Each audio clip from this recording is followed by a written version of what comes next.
मेहनत मेहनत और मेहनत 18 घंटे कम से कम मेहनत करनी पड़ेगी। दिमाग से तो 72 घंटे मेहनत करो। अब बोले तो 72 घंटे कैसे? के 42 सालों के इस सफर को देखें, आपका कौन सा ऐसा टर्निंग पॉइंट था? आज 40,000 स्टूडेंट मेरे साथ पढ़ रहे हैं। Says university Indore, says university Bhopal. बोलो उनको मैं नॉलेज नहीं दे रहा, उनको संस्कार देने की कोशिश कर रहा हूँ। ये तो आप लेकिन बहुत हम्बलनेस में कह जो चैलेंज भी उसी को देता है जो सक्षम होता है। सॉल्यूशन हर चीज का होता है। आपको आज क्या लगता है कि सफलता क्या है? तो दौड़ने के लिए बना है। कहा तो सही, बोल तो सही उससे। आपने एक बहुत ही अलग चीज बताई है, इंटरेस्टिंग चीज है जो कि हर व्यक्ति कर सकता है। आजकल की जो मैनेजमेंट के फंडे क्या है, फर्स्ट मीटिंग में मैंने आपके बगैर भी दुनिया चल सकती है, आप बहुत इंपॉर्टेंट आदमी नहीं है। नहीं, जैसा सोचोगे वैसा होगा। विश्वास करना पड़ेगा। इंडिया में जो यूनिवर्सिटीज हैं, ग्लोबल इंडेक्स आया उसमें टॉप 100 यूनिवर्सिटीज में भी नहीं इंडिया है। उससे बहुत ऊपर निकल जाए और वो होने वाला है। आप अगर जो अभी नए एंटरप्रेन्योर्स आने वाले हैं, उनको आप क्या टिप देंगे? एक ही चीज है,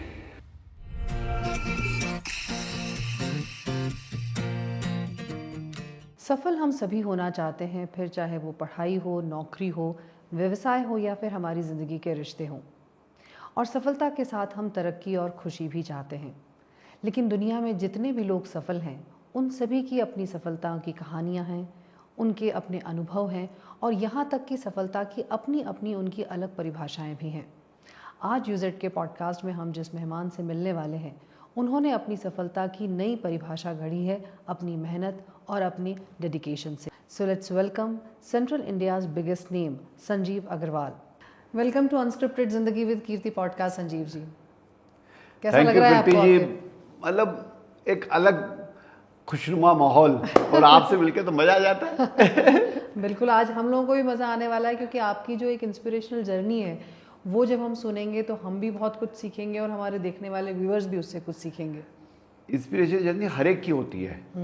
यूज नहीं करते वो, उसको बनाते नहीं है। ईश्वर सब पे कृपा करता है। मुझ पे भी कृपा करी, मोदी जी पे भी करी, और बाहर जो भीख मांग रहा है उस पे भी है। परंतु उसने सबने अपनी अपनी तरह से यूज करी है। अब आप पे कृपा करी, आप इतने अच्छे से आप सबसे बातें करते, अंदर की बातें निकलवा ले, तो ये आप पे कृपा कर दी उसने। आपने बहुत ही अच्छी बात एक बोली है, बहुत ही जिसको कहना चाहिए कि गहरी बात बोली है कि सबको समान अवसर मिलते हैं, लेकिन कुछ उसको कैसे यूज़ करते हैं या किस तरीके से उसमें आगे बढ़ते हैं।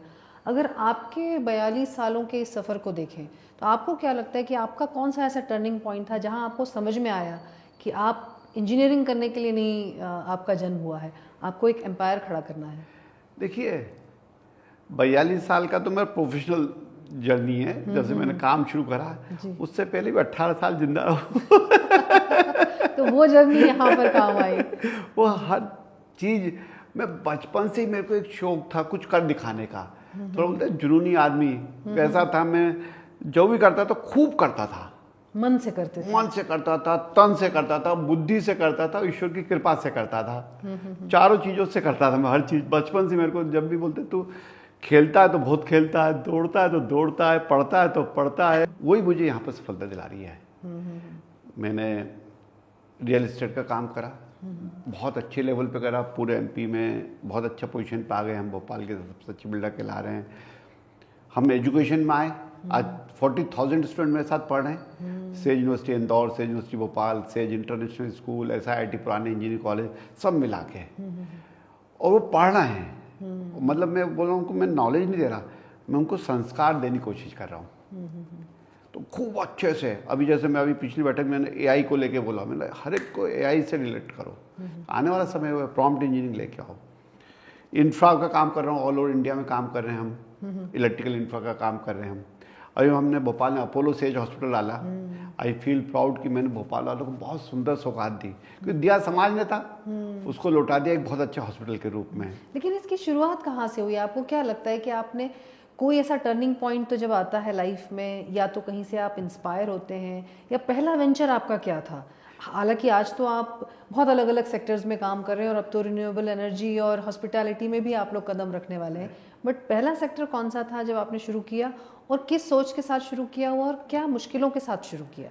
तो मुश्किलें तो अपने को आज तक आई नहीं है। अरे वाह, ये तो बड़ा अपन ब्लेस्ड आज फील है। भाई नहीं, चैलेंजेस आए हैं तो आपके जैसे दोस्त होते हैं उनको चैलेंज बताते हो, सॉल्व कर देते हैं उसको बता देते हैं, अगर दोस्त साहब नहीं करते तो वो है अपना दोस्त, तो उससे बोल देते बॉस सॉल्व कराओ, तो वो सॉल्व करता है ये चैलेंजेस। तो आप लेकिन बहुत हम्बलनेस में कह रहे नहीं हैं। बिल्कुल ऐसा ही है, मैं तो बिल्कुल साक्षी मान के बोल रहा हूँ, मैं तो मतलब अपनी बेटी को टच करके बोल सकता हूँ कि I am the purest person, कि आज तक कोई दिक्कत नहीं आई, चैलेंज आए वो पार करें, और चैलेंज नहीं है तो जिंदगी क्या है।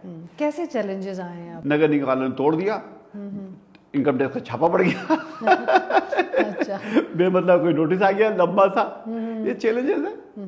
जाए नमस्कार करी, उनकी फुलफिलमेंट कर दिया और सॉल्व हो गया चीजें। थोड़ा समय लगता है, उस टाइम लगता है कि यार हमारे साथ ऐसा क्यों, मेरे साथ क्यों, वो तो कितना बढ़िया है उनका तो सब, वो तो इतना सारा लफड़ा करते हैं, अपन तो इतना सा कर रहे हैं चैलेंज ही लफड़ा हो गया। पर मुझे लगता है ये परीक्षा है मेरी। ईश्वर चैलेंज भी उसी को देता है जो सक्षम होता है। जैसे अपने यहाँ का जो बच्चा है बहुत होशियार होता है तो हम उसको IIT IIM की तैयारी कराते हैं।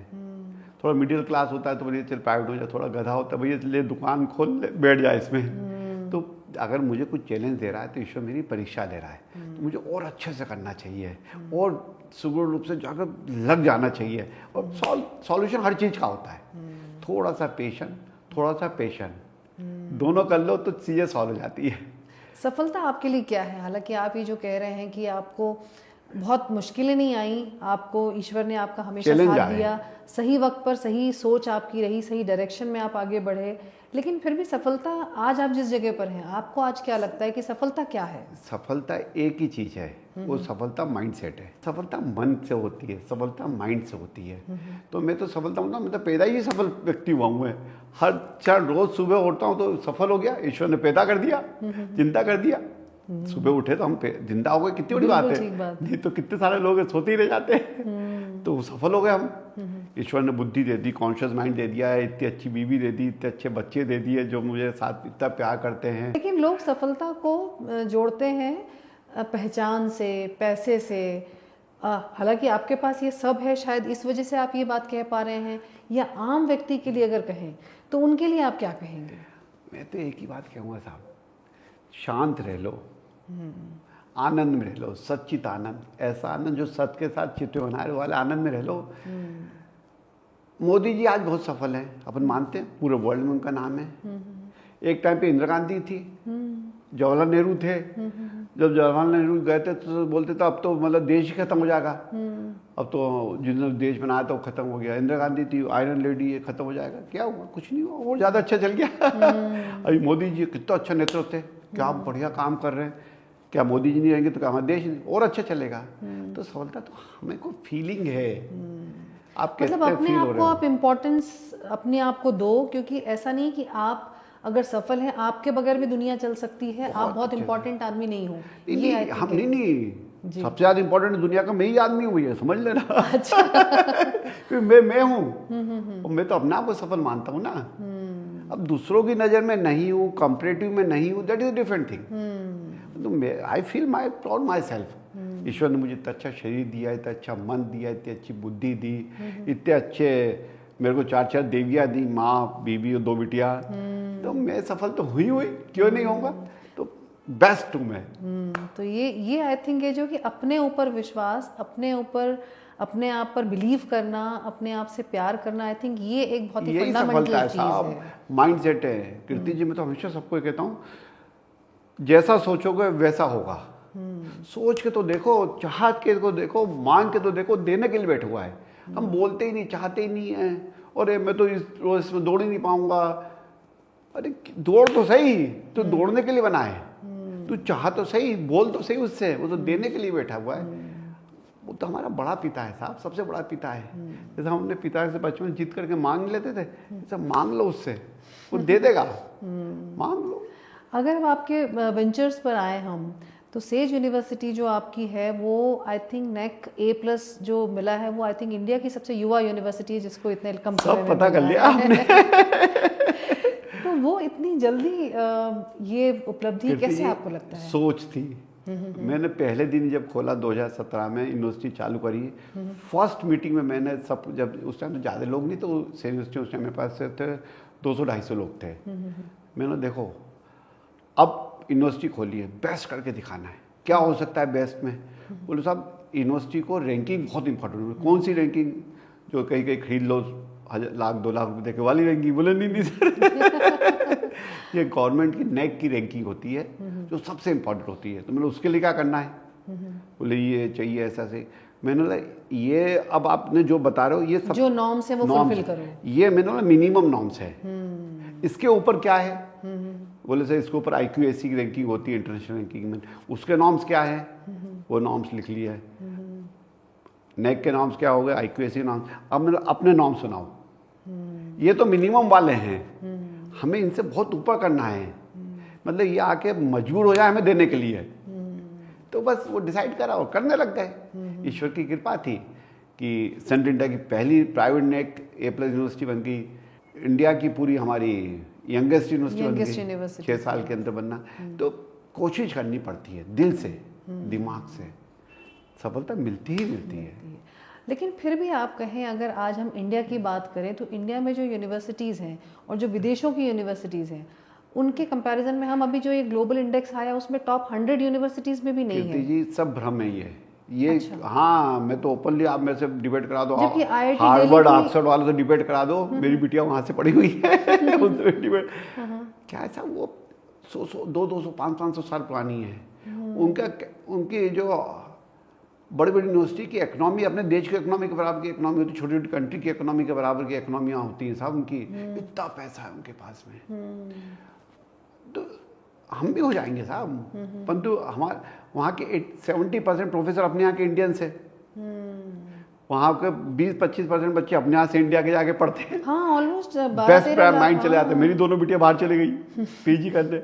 तो अगर ये दोनों रुक गए, जो माइंड वहाँ पढ़ा रहा है और जो पढ़ने जा रहा है, जो इंडिया यूनिवर्सिटी में रुक गया, तो इंडिया उससे बहुत ऊपर निकल जाएगा। और वो होने वाला है, आने वाले 5 साल ये होने वाला है। आप देख लेना, अब इंडिया की ग्रोथ स्टोरी शुरू हो गई है। हम फिर से वो सोने की चिड़िया वाली माहौल में आ रहे हैं। वी डू इट, और सेज ग्रुप करके ही दिखाएगा आपको।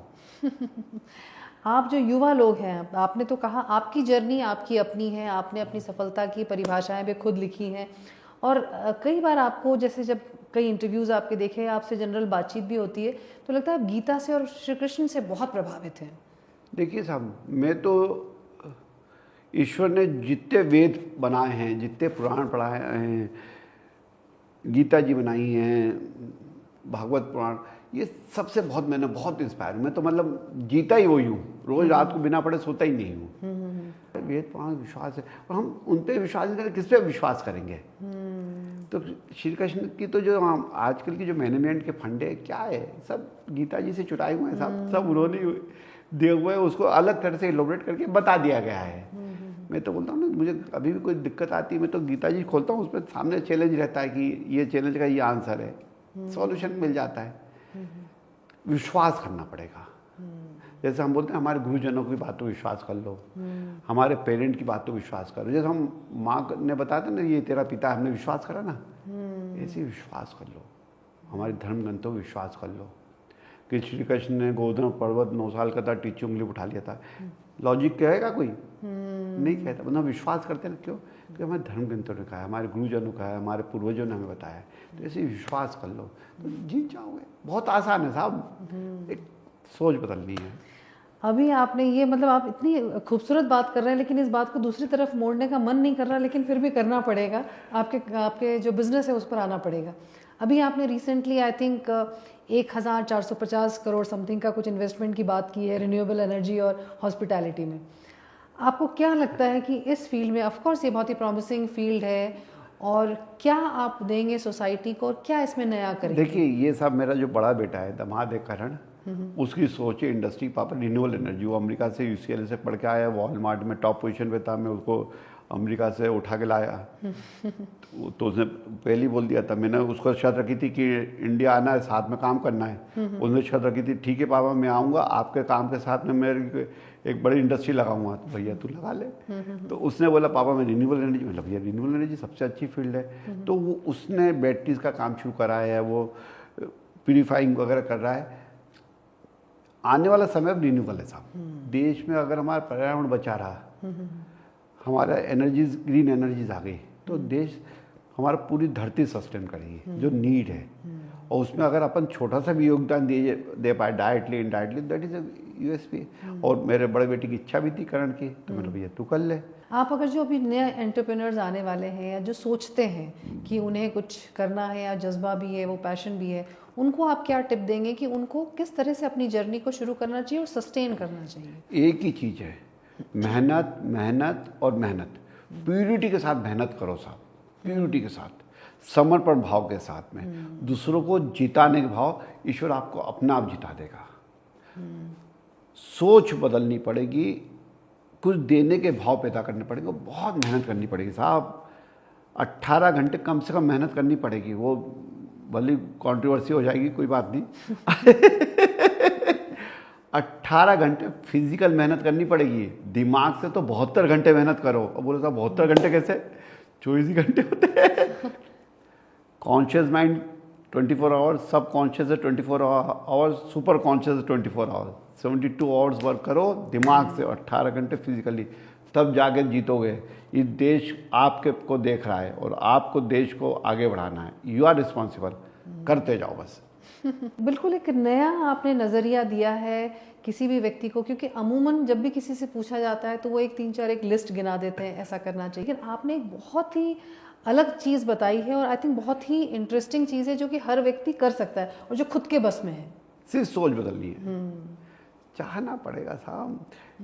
कुछ अच्छे रोल मॉडल चुन लो साहब, कि जैसे मैंने रतन टाटा जी को चुना, मैंने न्यायमूर्ति जी चुना, मैंने एलन मस्क को चुना, भले कुछ चीज़ों में जो अच्छा लगता है उसको चुन लो। मैंने अक्षय कुमार की लाइफ स्टाइल देखी है, मतलब सेंस देखा कि भाई, तो ऐसे अपने कुछ रोल मॉडल चुन लेना चाहिए। वो कैसे सफल हुए उनकी स्टडी कर लो, बायोग्राफी पढ़ो। मेरे को बहुत शौक है बायोग्राफी पढ़ने का। सुनो और फिर उसको अपनाओ। अपनाना डायरेक्टली नहीं है, थोड़ा एनालिसिस करके अपने हिसाब से अपना तरीके ढूंढने हैं, गाइडेंस लेना है, कम्युनिकेशन करना है। बार बार कम्युनिकेट करो। जो भी आपको सिखा सकता है उसके पास जाओ।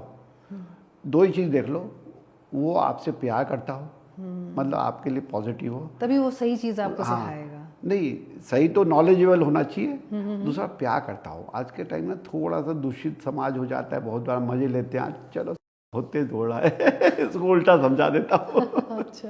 तो थोड़ा सा ये देख लो, आपके वेल विशर हो, आपका, हाँ, आपसे स्नेह रखता है और थोड़ा नॉलेज हो, डू इट।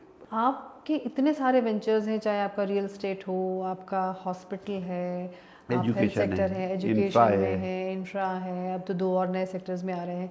इतने सारे एम्प्लॉयज़ के साथ आपकी डीलिंग भी होती है।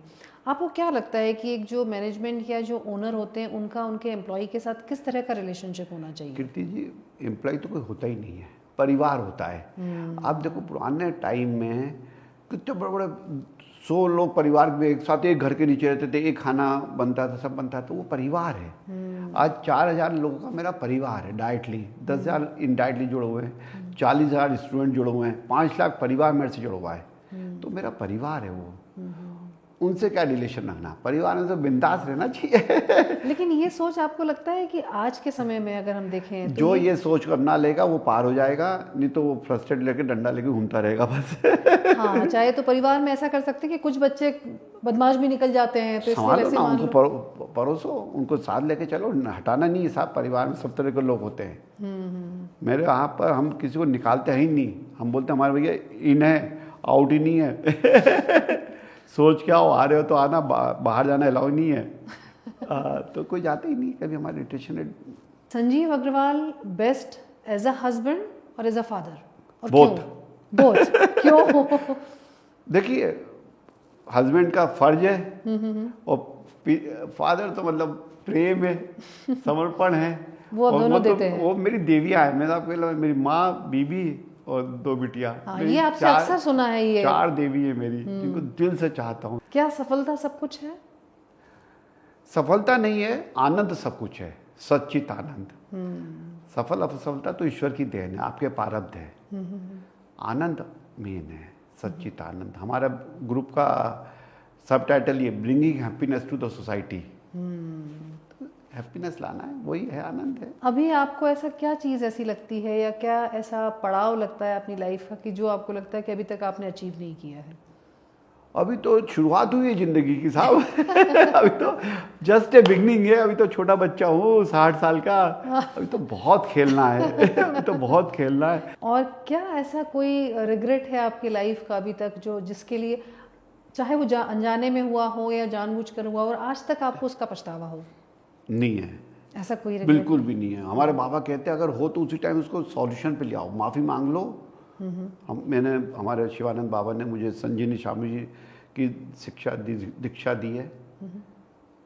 हम हमारे प्रारब्ध को बदलने की कोशिश कर सकते हैं। हमारे बाबा बहुत सिंपल, मैं आपको बताऊंगा, गलतियां इंसान से ऐसा कोई है ही नहीं जिससे नहीं होती है, परंतु उसे रिग्रेट कर लो। हमारे शिविर में हमने बहुत बार देखा है कि सास बहू की कहानियाँ थी, तो वो इस जन्म में सास बनी, उस जन्म में बहू थी, वो बदला लेने आई, ये सब है। हाँ, ये कार्मिक एक हाँ, कार्मिक चलते रहते हैं। शिरडी के साईं बाबा की एक बड़ी स्टोरी है।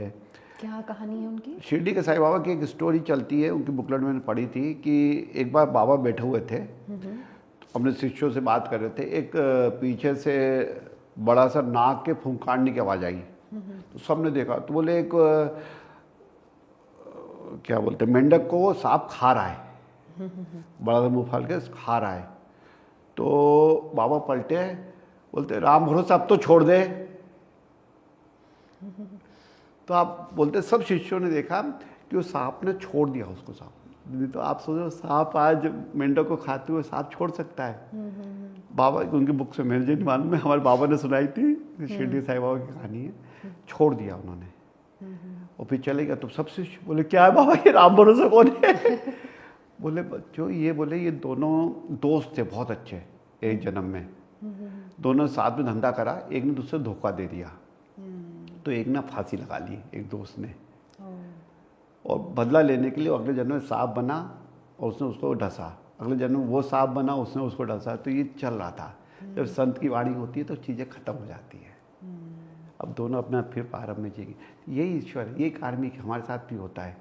मैं तो बोलता हूँ गलती किससे माफ़ी मांग लो साहब, पाँव छू लो, हर कोई माफ़ करेगा साहब। इस दुनिया में कार्मिक बंधन, अगर आपको मोक्ष लेना है तो एक ही काम करना है, कार्मिक बंधन खत्म कर वो बैलेंस कर दो अपना कार्मिक प्रेम का भी, आपस में मियाँ बीवी माँ बाप का भी खत्म करके जाना है। बोलना ये तो सब नाटक है, अब नहीं आना है। हाँ, शरीर का है साहब। इस बार बेटी बन गई है, ठीक है, तूने मुझे बहुत प्यार करा, मैंने तेरे को प्यार करा, जय श्री राम। जी। और अगले जन्म में संजीव अग्रवाल क्या बनना चाहेंगे? जन्म लूंगा ही नहीं मैं तो उस पर मिल जाऊंगा। कहाँ लेना जन्म साहब, मिल के वहीं से जो ईश्वर करेगा। आपकी लाइफ की फिलॉसफी क्या है आपके? चाहे आनंद आनंद आनंद, सच्चित आनंद, मजे में रहो। मैं तो बोलता साहब, एक डंडा किसी ने मारा उसको भी धन्यवाद, दो मारता तो मर जाता भैया धन्यवाद, दूर हो जाओ। मेरी तो फिलॉसफी एक ही है साहब, जो गलत आदमी है उससे दूर हो जाओ, नेगेटिविटी में नहीं रहना है। ईश्वर ने आपको पॉजिटिव इंसान बनाया है, पॉजिटिविटी में रहो, जो दे सकते हो देने की कोशिश करो, प्रेम करो, एक्सेप्टेंस करो, जो जैसा है उसको वैसा स्वीकार कर लो। कहाँ लफड़े में पड़ो साहब, जिंदगी को आसान बनाओ, हर हाल में खुश, यही मतलब मेन जो अगर पूरा इसका सार हम लें, सच्चित आनंद, बस आप आनंद में रहो जहां हो, जैसी कंडीशन में। जय Shri Ram. Thank you so much Sanjeev ji, आप मतलब बहुत ही अच्छा कॉन्वर्सेशन रहा और इतने हंसी मजाक में इतनी गहरी गहरी बातें आपने कर दी, उसके लिए आप बहुत बहुत थैंक यू साहब, बहुत बहुत धन्यवाद। आज संजीव जी से इस पूरे एपिसोड में बात करके एक बहुत ही क्लैरिटी के साथ एक बहुत ही गहरी बात समझ में आई कि अगर ज़िंदगी में सफल होना है तो सबसे पहले अपने ऊपर काम करना बहुत ज़रूरी है और अपने अंदर बिलीव करना, और जो कुछ करना है वो पूरे प्योर हार्ट से आपको करना है, तो सफलता ज़रूर मिलेगी ही मिलेगी। 100% ये बात सच है। हम भी हमारे इस पॉडकास्ट से यही कोशिश करते हैं कि आपको पूरे सच्चे दिल से वैसा कंटेंट दें जो आपकी ज़िंदगी में वैल्यू ऐड कर सके, आपको इंस्पायर कर सके और आपको सक्सेस दिला सके। अगर आपको हमारे एपिसोड्स अच्छे लगते हैं तो हमें लाइक कमेंट ज़रूर करें और हमारे चैनल डॉक्टर कीर्ति सिसोदिया को सब्सक्राइब करना ना भूलें। अगले एपिसोड में फिर होगी मुलाकात। Till then take care and bye.